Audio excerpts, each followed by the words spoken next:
Haqiqat uchun degan yigit ustoz bo'ydoq yigitni ayolga uylanishi noto'g'ri dedingiz. Agar har beva yoki ajrashgan, taloq qo'yganigina tanlasa, ersiz o'tadi-ku.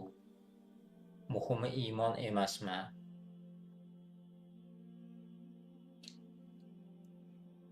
Bu yerdagi masala, bilmadim siz qanchalik jiddiy olyapsiz bu narsani. Harom deyotgan narsani aytganim yo'q. Yani bo'ydoq yigit, er ko'rgan juvonga uylanish harom emas, halol. Uylansa bo'lardi. Endi payg'ambar sollallohu alayhi vasallamning tavsiyalari nima desa, payg'ambar sollallohu alayhi vasallam bo'ydoq yigitga aytdiki, qiz bolasiga uylangin dedi. Mana bu targ'ib. Bu meni targ'ibim emas. Juvonga uylanmagin, qiziga uylangin deb Mahmud aytdi deb aytmayapman. Payg'ambar sollallohu alayhi vasallamning shunaqangi tavsiyalari bor. Tavsiya beradigan odam, biladigan odam tavsiya beradi. U zot biladi, juvonlarga ham uylanib ko'rdi, qiziga ham uylanib ko'rdi. Tavsiya beryapti ummatiga, ya'ni ummatidan bo'lgan bir bo'ydoqqa. Hali 60 ga kirib mukillab qolganga sen qiziga uylangin deb unga aytayotgan yo'q. Lekin o'sha ham olsa, unga ham hech kim qaytarmaydi. Qiz olmagin senga harom deyilmaydi. U 60 ga ham 80 ga kiradimi, qo'lidan kelsa olaversin. Tegayotgan bo'lsa, tekis kelsa, 80 kirgan cholga tekis kelganlar tegyapti bugun. Endi ikkalasi yechadi. U olgisi kelsa, bu tekis kelsa, yo'q, sen olmaysan, bu tegmaydi deb turib, ikkalasining orasiga kirib bir-birini ajratilmaydi. Endi tavsiya so'rasa, bir bo'ydoq kelib turib, nima tavsiya qilasiz? Endi ko'pni ko'rgansiz, hayotni bilasiz. Oq-qorani tanidingiz. Men endi yangi hayotga qadam bosayotgan odamman, tajribam yo'q, hayotni juda ham zo'r tushunmayman. Nima qilayin? Qanaqa ayolga uylanishimni tavsiya qilasiz desa, albatta qiz bola olgin deymiz endi yosh yigitga. Juvon olgin, qaragin, shunaqangi hozir erdan chiqayotganlar ko'p. Ularni endi hammasini uylanganlar, yo xotin qo'ygan, yo xotini o'lgan, yo xotinning ustiga xotin oladiganlar olaversa ham tugamayapti. Endi shu bo'ydoqlar sizlar ham olib eplab shular tugatib yuboringlar degan tavsiyani bermaydi. Ya'ni insofli odam bermaydi o'zi. Payg'ambar sollallohu alayhi vasallam bermagandan keyin boshqalar, endi masalan xos insonlarga xos bir ko'rsatma bo'lishi mumkin. Ya'ni falonchi ayolga uylansam nima deysiz deb bir bo'ydoq aytsa, haqiqatda bir solih ayol bo'lsa, haqiqatda shu yigit o'sha yerda uylanmasa, boyagi ayolgami yoki qizgami bir jiddiy bir muammolar tug'ilishi mumkin. Masalan, ba'zida gunohkor bo'lib qoladi inson uylanmagani uchun. Ayol kishi erga tegmagani uchun gunohkor bo'ladigan holatlar bo'ladi. Ya'ni har doim emas. Ya'ni shunaqangi xos holatlar bo'lsa, endi shuni olib qo'yaver, shu yerda yashayotgan bo'lsa yoki ishlayotgan bo'lsa, endi birovga qanaqadir xos taklif birov aytishligi mumkin. Lekin umumiy bo'ydoqlarga bugun nima deymiz desa, bo'ydoqlarga aytamiz, uylansanglar qizdan uylaninglar. Payg'ambar sollallohu alayhi vasallam shu narsaga targ'ib qildi. Endi ba'zilar aytadi, ba'zilar noto'g'ri tushunib oladigan narsalar ham bor. Payg'ambar sollallohu alayhi vasallam deydi, o'zidan 15 yosh kattani olgani sunnatda deb qo'yadi. Hech qanaqa sunnat emas. Payg'ambar sollallohu alayhi vasallam o'zidan yoshi katta ayolga uylangan. Lekin u paytda o'zi payg'ambar emas edi. U paytda qilgan ishlari o'zi bizga sunnat deyilmaydi. Avvalgi qilgan ishlar. Undan tashqari hech kimga shunaqa qilib targ'ib qilib, shunaqa qilib uylansang savob olasan, yo'qsa shunaqa qilib uylangan yaxshi ham degan emas. Haqiqatda endi payg'ambar sollallohu alayhi vasallamning birinchi uylangan ayoli rostdan ham o'zi jannatdagi ayollarda bir eng sayyidasi bo'ladigan zotidir rostdan ham. Islomdan avvalgi axloqi ham, islomdan avvalgi o'zini tutishi ham haqiqatda insonlar uylanishga havas qiladigan ayol edi. Ya'ni xosda endi shunaqa hadichalar bo'lib qolishligi hammaga ham nasib qilavermaydi. Payg'ambar sollallohu alayhi vasallamga Alloh nasib qilgan ekan. Shukronasini aytdi. U zot haqida juda ko'p yaxshi gaplarni aytdi. Hatto shunaqangi eslardilarki, haligi qiz bola qilib olgan Oysha onamiz ham rashk qilar edi. Ya'ni o'zi ko'rmaganman deydi. Rostdan da Hadicha onamiz vafot qilib ketganda bilmadim 1-2 yashar bo'lishi mumkin. Ko'rmaganman o'zi umuman deyapti. Lekin ayollar ichida eng ko'p rashk qiladiganim Hadichadan rashk qilardim deydi. Nimaga desa payg'ambar sollallohu alayhi vasallam qayta eslardilar deydi. Payg'ambar sollallohu alayhi vasallam nimasini eslardilar desa, e'tiqodini, Allohning dinidagi sabotini eslardilar-da. Juda ham go'zal ayol edi, qoshlari kelishgan edi, boshqa edi deb bir eslamaganlar uni.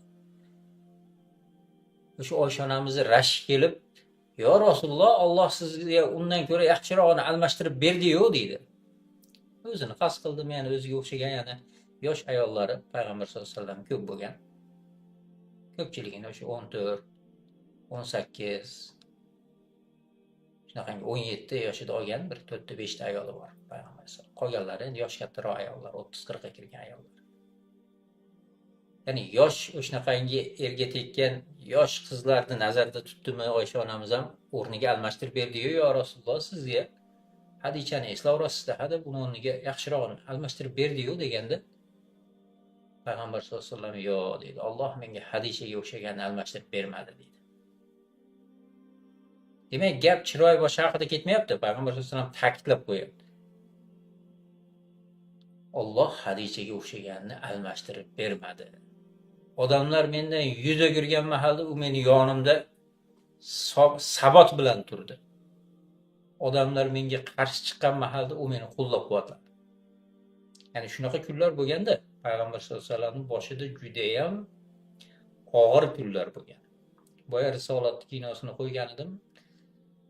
Ba'zi bir hujumlar eplab o'rtalarida uzib qo'yishdi. O'sha yerda ko'rgan bo'lsanglar ham ko'pchilik ko'rib yozib ham o'tirdi.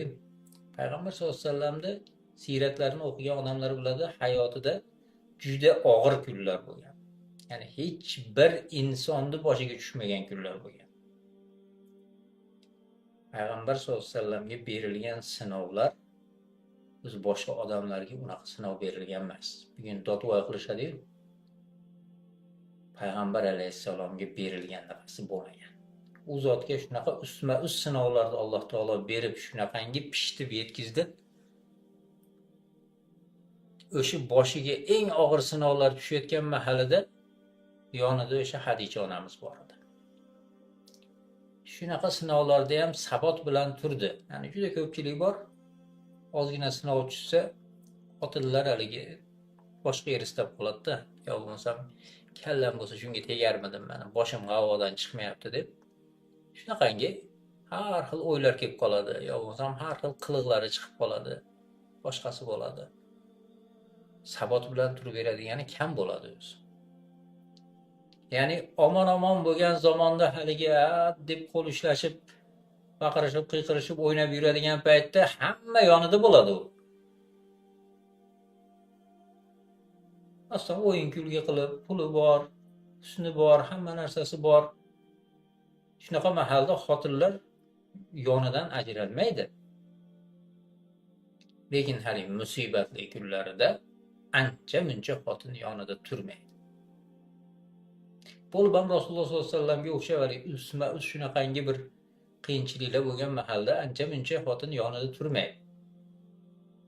Hadicha onamiz turdi, nafaqat turdi, qo'llab-quvvatlab turdi. Hamma kofir bo'lganda u menga iymon keltirdi deyapti. Haqiqatda odamlar shunday ishonchli bo'lgan, amin bo'lgan zotning gaplarini olmasdan iymonga chaqirsa, o'ylanib turib, ikkilanib turib, hatto shunaqa bir tuppa-tuzuk odamlar bor edi. Aqli bir rasogina ishlaydigan odamlar bor edi. Payg'ambar sollallohu alayhi vasallamning gaplarini eshitib qabul qilmadi. Mushriklar tarafda turdi. Hakim ibn Hizom degan o'sha Hadicha onamizning jiyanlari bor. Juda ajoyib odam edi. Payg'ambar sollallohu alayhi vasallam hatto aytardi, men hayron qolaman shu Makkada ba'zi bir odamlarga. Nimaga bular iymonga kelmayapti? Ya'ni o'zimday hamma xulqini yurish-turish qarasang hammasi bir musulmonchilikka shunaqa yotadigan, shunday la ilaha illalloh deb qo'ysa bo'ldi, undan chiroyli mo'min yo'q bo'ladigan bitta xulq egasi bo'lgan bir insofli odamlarda. Lekin haligi holatida ancha-muncha odam iymon keltirib yonida tura olmas ekanda. Hadicha onamiz shunaqa qilib yonlarida turdi. Shuning uchun Hadicha onamizni shunaqa bir yaxshiliklari bilan eslaydi. O'shuning uchun bu narsani sunnat deb olmaymiz. Alloh taolo shunaqangi payg'ambarimiz sollallohu alayhi vasallamga bir loyiq bo'lgan bir juftni o'zi tanlab qo'ygan ekan-da deymiz. Shunaqa bo'lib uylangan ekan. Endi boshqalarga endi kimdir uylangisi keldi. Bo'ydoq. Nima qilayin desa, albatta aqli raso odam qiz bolaga uylandiydi o'zi. Ya'ni bo'ydoq deyotganda murod u hali hayotni tatib ko'rmagan, nimaligini jam tiniq tushunib olmaydi. Eshitgandir, u yoqdan ma'lumot olgandir, boshqa bo'lgandir, lekin ayol haqida faqat unda tasavvur bo'ladi. Endi bugungalik bema'ni odamlar aytishi mumkin. Biz endi esimizdan kelgandan zino qilib yuramiz, mana yoshimiz 30 ga kirdi. Endi biz ham qiz olishimiz kerakmi desa, endi shu o'zingga o'xshaganni olsang tuzuk bo'ladi deymiz. Zinokorga zinokor loyiq. Bunaqa pokiza, bokira bo'lgan qiz senga mumkin emas. Senga berish harom o'sha odamning otasiga. Senga o'xshagan zinokorga deymiz. Endi biz aytayotgan bo'ydoq deyotgandan murod o'zini iffatini saqlab bikir holatda, ya'ni erkak kishi bikir bo'ladi, ayol bokira bo'ladi. Shunaqangi harom harishga yurmasdan o'zini tiygan yigitlarga nisbatan aytyapmiz. Haligi shaltog'i chiqib ketgan, u zinokor bo'lib yurib bugun yoshingiz necha desa, endi 35 da uylanamiz deb video yuradigan betayinlarda aytmayapmiz. Ular kimni olsa ham uvoli yo'q. Ya'ni kimidan murod shu o'ziga o'xshagan 35 gacha yurib qo'ygan, ko'rmagani qolmagan shunaqa ayollarni olsa ham rostdan uvoli yo'q. Chunki o'zi loyig'i o'sha. Alloh aytayapti, shu zinokorlar shunaqa zoniyalar uchundir. Ya'ni ikkalasi bir-biriga par deya aytganda, bugungi lug'atlar bilan aytganda, undan boshqasi bunga par bo'lmaydi. Meni o'sha aytgan narsam qachonlarda bir necha marta aytganman, buni bir marta aytgan emasman. Bu savol juda ko'p beriladi o'zi. Shunaqangi bo'ydoq bo'lsangiz, iffatingizni saqlab, haromdan tiyilib, haqiqatda shunaqa yigitlar alhamdulillah ko'payib ketdi hozir. Avvallari juda ham kam bo'lar edi. Avvallari gaplashsang hammasi shu o'qigan kirdikorlarni hammasini aytib beradi. Bir ichida sog'i bo'lmas edi. Bitta Alloh saqlab qolganlari bo'lar edi. Boshqasi juda o'shanaqa tugab bitgan bo'lar edi. Hozir alhamdulillah juda ko'p yosh yigitlar bilaman. Haqiqatda o'zini ushlab yuradi, Allohdan qo'rqadi, taqvo qiladi, zinoga va unga yaqinlashishga ham bormaydigan yigitlar ko'p alhamdulillah. Shunaqa yigitlarga o'zi tavsiyamiz, bokira qiz olinglar. Soliha bo'lgan bokira qizlardan olinglar. Endi soliha juvon bo'lsa-chi desa, mayli soliha juvon bo'lsa ham, lekin soliha qiz ham qurib qolgani yo'q. O'zi men aytayotgan odamlar ko'p emas bugungi kunda. Jamiyatda asosiy qismi emas. Bunaqa bo'ydoqlar men aytganday bir pokiza bo'lgan, haromdan o'zini saqlagan, zino qilmagan bo'ydoq bilmadim, bir 10% dan oshmasa kerak. Lekin 10% ham juda katta kolичествоda bu. Alhamdulillah deyapsiz shunisiga ham. Endi o'shanaqalarga bokiralar topiladida Alloh taolo o'shalarga saqlab qo'yganlari bor. O'shanaqa uylaninglar. Bugungi kunda men misol keltirib ketgan narsa, Rossiyada ko'pincha yosh yigitlar, bo'ydoq yigitlar o'zi ko'proq o'sha pul yig'ib kelib uylanay, uy-joy qilay deb ketadi. O'sha yerda uzoq yurib qoladi. Yurib qolganda endi bandachilik, nima qilishini bilmasdan haromdan o'zini tiyib hazar qilgan, haromga bormaydi, zino qilmaydi. Shunga bir halol yurishlik uchun nima qiladi desa, o'sha yerda boshi ochiq bo'lgan, bugungi kunda erdan ajrashsalar Rossiyaga ketish moda bo'lib qolganmi bilmayman. Shu ba'zilar qasddan er bilan ajrashib Rossiyaga ketayotganlar ham yo'q emasda. Yani ozodlikni xohlab qolganmi? Shunaqalar bor, darrov topisha qoladida. O'zi harom shunaqangi istab yurib boshqa qilishligi o'zi ikkala tarafga ham harom. Islomda sovchi qo'yib, chiroyli bir suratda uylaniladi o'zi. Endi shunaqa qilib topishib olib turib, nima deb uylanadi desa, endi ko'pchiligi ochiq-oydin aytadi-da bolalar. Endi zino qilgandan ko'ra shu yaxshiroq endi. Uylanib, halol uylanyapman-ku. Ya'ni solishtirsa to'g'ri, zino qilgandan yaxshi. Lekin ayolni faqat nafsini qondirib hozircha yurib turganinglar olmaydi-da o'zi. Insof bilan xotin olayotgan odam u bilan bir iloji boricha bir umr yashayman, farzandlar qilaman. Shunaqa bir yaxshi bir niyatlari bo'ladi-da uni. Faqat endi shu yerda shu fohishani o'rniga uni halollab olib turib, u bilan aloqa qilib yursam deydigan darajaga tushirmanglar-da endi ayollarni. Ayol ham insonda, endi bitta musulmon bo'lsa, bir musulmonni bolasi. Unaqa qilishinglar noto'g'ri-da. Endi rost mana uylanaman desa, aytamiz, bokirasiga uylangan deymiz. Yo'q, meni hech ham ilojim yo'q. Bokira oladigan emas sostoyanim. Shu o'zi tegaman deb turgan kelinlar bo'lsa, olaman deyishsa, qaytariq yo'q, harom emas. O'ziga yoqqan bir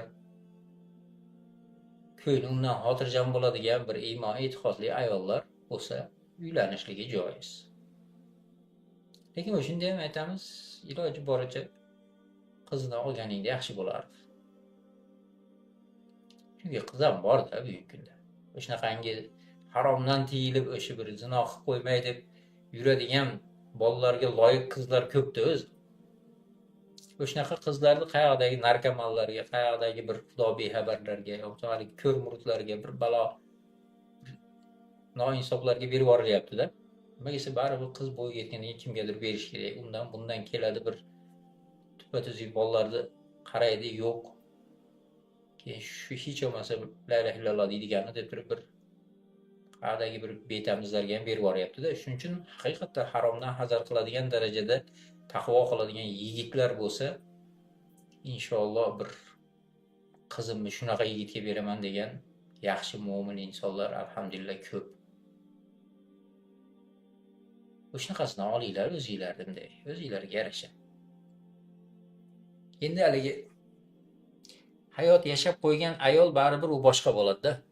Haligi bo'yda boshqa bo'ladi. Shuning uchun endi yashab ko'rganingizdan keyin ertasiga yana kelsam to'xta deb bu ayolni masalan bizda eskitdan gap borda, ko'z ochib ko'rganim deydi-da. Ya'ni ko'z ochib ko'rganim deyotganligi voqeasi shunaqaki, o'sha erkakdan boshqasini ko'rmagan. Sendan boshqasini tanimaydi. Bilmaydi, qanaqaligini ham. Umuman erkak desa sen tasavvur qiladi.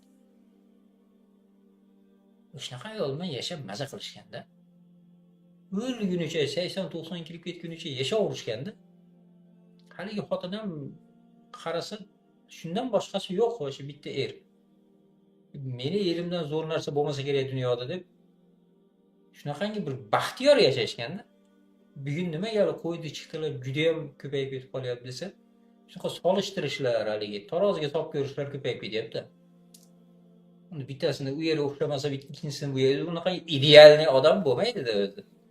Allohga zakaz qilish kerak. Shunaqa ideallikdan qilib yaratib bergin desa, u idealni ham bunga to'g'ri kelmaydi-da. U men idealni o'zim shuni olamanmi deydi-da misol. O'shunga bir-biriga unaqa bo'lmaydi, kamchiligi bo'ladi. Endi hammasini bir-biri bilan solishtirsa, atalas chiqib ketadi mana. Bugungi kunda o'shanaqangi qo'ydi chiqdilarning ko'plikligi, o'shanaqa variant ko'pligidan deyman. Nimaga desa, to'xta deydi, bir narsaga o'xshata olmaydi. Narigi nimasidir. Eskisidan manonisi tuzuk edi, bunisi yaxshi ekan, falon yeri kamchilik ekan deb hali solishtirishlar nimadan chiqadi desa, variant ko'p bo'lsa solishtirish bo'ladi-da. Shuning uchun ham bokirasidan olib o'lguncha yashang. Allohdan so'rab o'sha issiq sovug'iga rozi bo'lib, kamchiliklarni ham, endi shunaqa ham bo'ladi, kamchiligi ham bo'ladi odam. Menga shunaqa nasib qilgan ekan, Parvardigor zato shunaqa bokirasidan nasib qilgansan deb turib, yashayvering. Endi haligi ayollarni g'amini qilib olaman deyapman desa, masalan, rostanda bitta bokira olganingizdagi yana 3 ta joy bor, o'sha yerga mana bevalarni oling, yetim farzandlari borlardan oling, tullaridan, yo bo'lsam o'shanaqangi rostdan ehtiyoji bor, muhtoj, yo bo'lsam boshqalar olmasdan qaysidir bir kasali yoki bir qanaqadir kamchiligi bilan erga tega olmay yurgan, lekin erga tegib oila qilishni orzu qiladigan ular oling mana savob ishlagingiz kelsa o'shuncha yana imkoniyatingiz borda. Lekin o'sha birinchisiga shunaqa qilib olib turib, keyin hayotdan norizo bo'lib o'tmang. Ertagaga yoqmay qolsa, yangisini ko'rib istab yuradigan bo'lib, shunaqa bo'lib yashamang. Shuning uchun bu aytayotgan gaplarimiz tavsiya. Rasululloh sollallohu alayhi vasallam ham tavsiya qilganda o'zi buni. Yo'q, hech ham uylanmagin juvonga deb turib unga o'shana deganda harom bo'lib qolardi juvonga uylanish bo'ydoqlarga. Harom emas, halol, uylanaverasiz. Faqat afzali, ya'ni bo'ydoq uchun afzali bokirasiga uylangan. Hatto ba'zilar o'shini olib, hammaga shunaqa deydi. Endi ularda ham haqqi bor, o'zi biladi, chunki u yerda haligi ta'kidlagan emas, sen bo'ydoqliging uchun degan emas. Lekin gapidagi ishora shunaqa bo'lgan. O'zi Jobirga aytilgan hadis, Jobir ibn Abdulloh kelib, "Ya Rasululloh, uylandim" degan. Qiz oldingmi, juvonmi desa, "Juvon oldim." Da qizidan olmabsan-da. U sen uni xursand qilarding degan. Yani bu yerdagi xursandchilikdan murod tali. Ikkalasi ham bir-birini ko'z ochib ko'rgan bo'lsa, bir-biridan xursand bo'lib yashab o'tib ketadi-da. Shunaqa bo'lar ekan deb. Allohu alam, men shunaqa tushundim shu hadisni. Tavsiyalari haqiqatda o'rinli, Rasululloh sollallohu alayhi vasallamni bekorga aytmaganlar.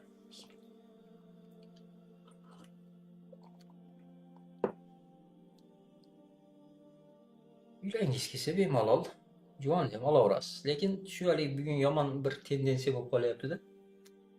Hayron qolyapman. Avvallari yigitlarda shunaqa gap bo'lardi-da.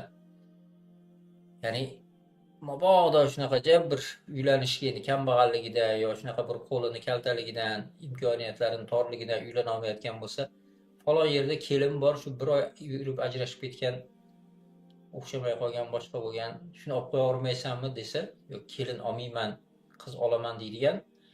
Ya'ni shunaqa bir yaxshi narsa, bu yaxshi narsa. Shunaqa narsasi bor edi. Hozir shuni teskarisi bo'lib qolyapti. Ko'pincha yosh yigitlar gaplashib qoladi.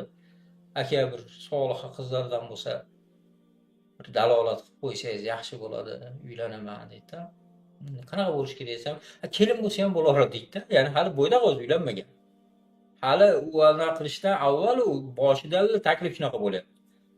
Keliniga bo'lyapti, ya'ni juvoniga, qiziga emas. Bu oxirgi paytda rostdan ham ko'payib ham ketdi-da, juda ham ko'payib ketdi hali. Avvallari bitta, ikkita bunaqa narsa uchrab qolsa, hozir qatorasiga aylab qarasang, shunaqa yosh yigitlar, bo'yda juvonlarda olgan. Ko'chada qolib ketmaysiz, qolib ketib qoladi, men uylanmasam deb unaqacha bir qayg'ularga botib ketmang. Shu uylanganlar ham, boshqalari ham serob. Agar osmonda turmush quraman desa, ko'pda. Bu ham o'zini joyini topib ketadi. Ya'ni siz uni g'amini emas, siz o'zingiz g'amini qiling birinchi.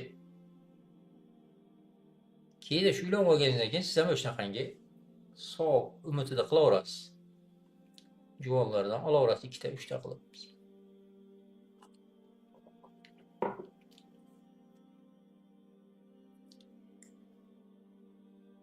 Keyin shu juvonlarga ham maslahat berardik, shunaqangi bu yerda yursanglar, bitta bo'ydoqlar topib tegib olmanglar derdik.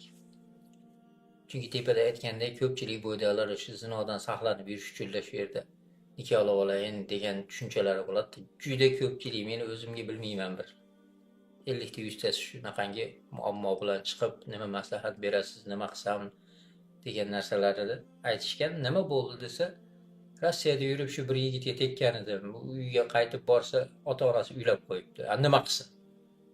Uylab qo'ydi o'zi. Ota-onasi aybdor emas, o'zi ham aybdor emas, o'zi ham bokira qizga uylangisi kelgandir. Endi menga avvalgidaqa muomala qilmay qoldi deydi. Endi bu ham tabiiy narsa. Siz bilan u yangisini solishtirib ko'rgandir. O'shuning uchun tegishdan avval o'shani bosh qotirish kerak. Tegishdan oldin bosh qotirsanglar afzal. Shuning uchun ham Hanafiy mazhabida kufu deyotgan narsaga e'tiborni qattiq qaratishgan.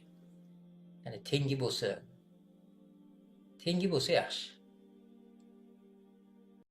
Assalomu alaykum hurmatli tomoshabin. Videolarimiz tezda chiqib turishini istasangiz videoga like bosing. Albatta kanalimizga obuna bo'lishni ham unutmang. Videolarimizni boshqalarga ulashing. Albatta ulash uchun ham amal qilganlik savobini oladi inshaalloh.